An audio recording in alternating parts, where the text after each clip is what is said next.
வணக்கம். அதாவது கிறிஸ்துவ வட்டாரத்தில் போன வருடம் 2025 இருக்கட்டும், இப்பொழுதாக இருக்கட்டும், பல கள்ள ஊழியர்கள், கள்ள தீர்க்கதரிசிகள் இப்படி பல்வேறு கணக்கிலே பெருகி வர்றாங்க. அந்த வகையில விழிப்புணர்வாய் இருங்கள் என்று சொல்லுவதை அவதூறு பரப்புகிறார்கள் அப்படின்னு சொல்லி ஒரு ஆன்டி சொல்லியிருக்காங்க. Makeup anti. அந்த மேக்கப் ஆன்டி என்ன சொல்றாங்க கேட்போமா? ஆன்டி சொல்லுங்க ஆன்டி. ஃபேஸ்புக், யூடியூப் இதுலலாம் போனீங்கன்னா கண்ணாமண்ணான்னு போட்டு வச்சிருப்பான். உங்களை பத்தி 1008 அவதூறு போட்டு வைப்பான். நீங்க போய் அதை கேட்க, ஆமா இந்த பாஸ்டர் அப்படி இருப்பாரோ, ஆமாமா இப்படி எல்லாம். அது சமூக வலைதளங்களான பேஸ்புக், யூடியூப், ட்விட்டர் எந்த காரியங்கள் எடுத்தாலும் ஊழியர்களை பற்றி அவதூறு கருத்துக்கள் வருகின்றன, பல காரியங்கள் வருகின்றன. இதெல்லாம் பார்த்துட்டு நீங்க ஊழியர் அப்படியா இருப்பாரோ, இப்படி இருப்பாரோ அப்படின்னு சொல்லி நீங்க இது பண்ணீங்கன்னா ஆண்டவர்கிட்ட கணக்கு கொடுக்கணும் அப்படிங்கிற மாதிரி சொல்றாங்க.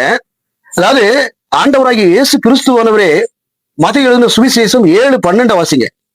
அதாவது ஆட்டுத்தோலை போற்றிய ஓநாய்கள் உங்களிடத்தில் வருவாங்க அப்படின்னு விசுவாசிகளாகிய கிறிஸ்தவர்களுக்கு சொல்றாரு. ஆட்டுத்தோலை போற்றி ஓநாய்கள் என்னென்ன நல்லவன் மாதிரி நடிச்சிருப்பான். அதாவது ஒளியின் வேஷம் தரித்து பலர் வருவாங்க, கவனமா இருக்கணும் அப்படின்னு சொல்லி வேதம் திட்டம் தெளிவாக ஒவ்வொரு இடங்களிலும் ஒவ்வொரு கால சூழ்நிலையிலையும் சொல்லப்படுகிறது. இப்போ இந்த மேக்கப் ஆன்டி எப்படின்னு கேட்டீங்கன்னா பல்வேறு கணக்குல, அதாவது வேதத்துக்கு முரண்பாடாக இவங்களும் பேசுறாங்க. பல காரியங்கள் இவங்கள்ட்டே ஒரு துர்போதனைகள் இருக்கிறது. நீங்க துர்போதனையா நடக்கிறீங்க, வேறுபாடாக நடக்கிறீங்க அப்படின்னு சொன்னா அது அவதூறு பரப்பானதா இருக்காது. எப்படி இருக்கணும்? ரொம்ப பி கேர்ஃபுல்லா இருங்க. இந்த விழிப்புணர்வு ஏற்படுத்துறதுனால அவதூறு கருத்துக்களாக ஆகாது. சரிங்களா? போன வருடங்கள்ல ஒரு ஊழியர், பெயர் சொல்ல விரும்பவில்லை, சரியா, அந்த ஊழியர் தன்னுடைய சபையில வரக்கூடிய அடுத்தவருடைய மனைவியோடு கூட உல்லாசமா இருக்கிறார். உல்லாசமா இருந்து என்ன பண்றாரு அப்படின்னு கேட்டீங்கன்னா அதையும் வீடியோ காட்சிகளாக பதிவிட்டு அதுவும் சமூக வலைதளங்கள்ல பரவி ஒரு எவிடன்ஸோட மாட்டிக்கொண்டார். சோ அப்படிப்பட்டவர்களை குறித்து கவனமா இருங்கள். இப்படிப்பட்ட கள்ள ஓநாய்கள்லாம் இருக்கிறார்கள். ஸ்தோத்திரம் அப்படின்னு சொல்லி மாய்மாலங்களை செய்து ஒரே வரத்தை செயல்படுத்துவர்களாக இருக்கிறாங்க. கவனமா இருங்க அப்படின்னு சொல்லுவது குற்றச்சாட்டுவது அல்லது அவதூறு பரப்புவதாக இருக்குமா? இவங்க பொதுவா ஊழியர்கள் சொல்லியிருக்காங்க. யார் ஊழியர்? கிறிஸ்துவின் அடிப்படையில அவங்க ஊழியராக இருந்தா தான் அவங்க ஊழியர்கள். அதாவது கொரிந்தியர் பட்டத்துக்கும் சொல்றாரு, இவர்கள் எல்லாம் கபடமுள்ள வேலையாட்கள், கள்ள ஓநாய்கள். கள்ள வேலையாட்களுக்கு கவனமா இருங்க. நாய்களை குறித்து எச்சரிக்கையா இருங்கள். நாய்கள்னா பாவம் நிறைந்த ஊழியர்களாக இருப்பாங்க. சோ அவங்களுடைய சொந்த வாழ்க்கையும் பைபிளின் அடிப்படையில் இருக்காது. அவர்களுடைய சத்தியமும் சொந்த இதா இருக்கும். பிசாசினுடைய காரியங்களாகத்தான் இருக்குமே ஒழிய அவர்கள் எல்லாம் ஊழியர்களாக கணக்கிட முடியாது. இவர்கள் ஊழியர்னு போட்டுக்கிட்டா அவங்க ஊழியர் ஆயிருவாங்களா? ஒரு சபை மாதிரி ஒரு கம்பெனியை ஆரம்பிச்சுக்கிட்டு எல்லாம் வச்சிருந்தா அவங்க ஊழியரா?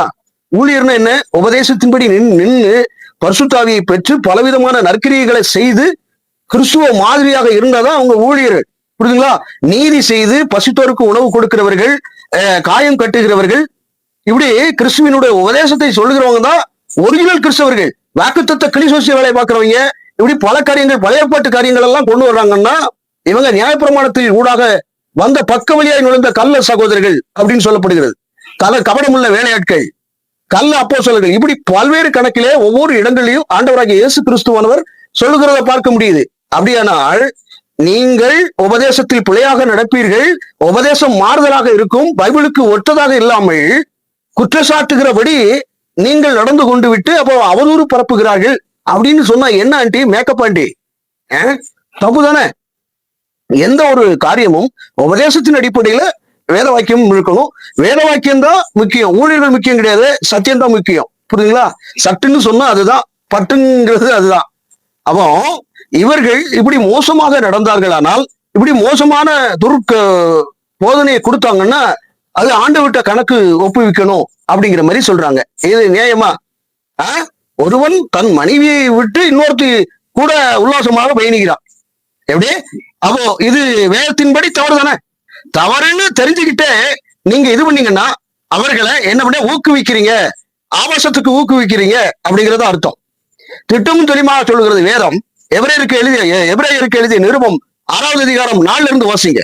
பரிசுத்த ஆவியை பெற்றும் பரம ஈவை ருசி பார்த்தும் மீண்டுமாக போய் தள்ளிட்டு அப்படியே ஆபாசமாக அபாத்திரமாக நடந்து கொண்டான் என்றால் அவன் கள்ள போதகன் அப்படின்ட்டு.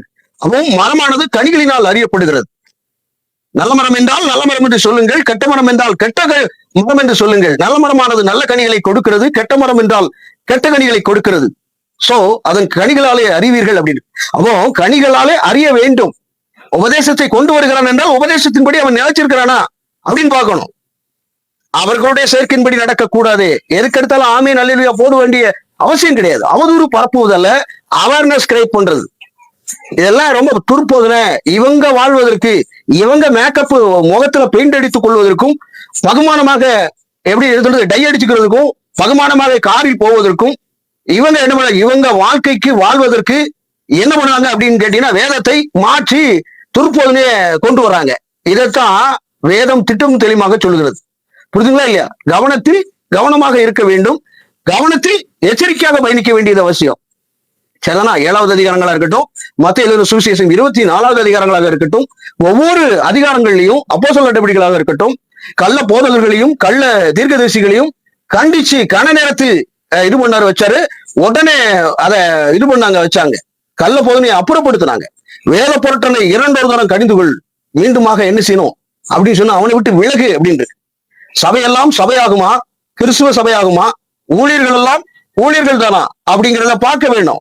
நீங்க இயேசு கிறிஸ்துவ பேரை வச்சுட்டு அப்படியே ஒரு போதனையை கொடுத்துட்டீங்கன்னா நீங்க ஊழியர்னு யார் சொன்னது?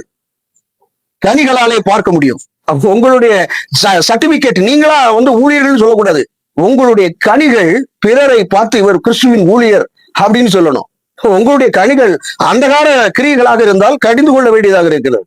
அதுல கவனம் செலுத்தணும். அதுல ரொம்ப இதாக இருக்க வேண்டும் என்பதே காரியம். புரிதுங்களா இல்லையா? சும்மா போட்டுக்கிட்டு வருவாங்க, எல்லா வேலைகளையும் பார்த்துட்டு கீழே இருக்கக்கூடிய விசுவாசிகள் விழுந்து காணப்படுவார்கள். மாதிரியான மந்தைகளை மேய்க்க மாட்டாங்க, ஒழுங்கா மேய்க்க மாட்டாங்க. அவங்களே தின்னு கொளுத்தவர்களாக இருப்பாங்க. கேள்வி கேட்கக்கூடாது. கடைசி நாட்கள்ல வேதம் திட்டம் தெளிவாக சொல்கிறது. எல்லா இடங்களையும் சொல்லுது. என்னன்னு கேட்டீங்கன்னா, கள்ளப்போதகர்களும் கபடமுள்ள வேலையாட்களும் ஆட்டுத்தோலை போற்றிய ஓநாய்களும் கள்ள தீர்க்கதரிசிகளும் இப்படி அநேகர் கூடுமான மட்டும் தெரிந்து கொள்ளப்பட்டவர்களை வஞ்சிப்பார்கள் அப்படின்னு.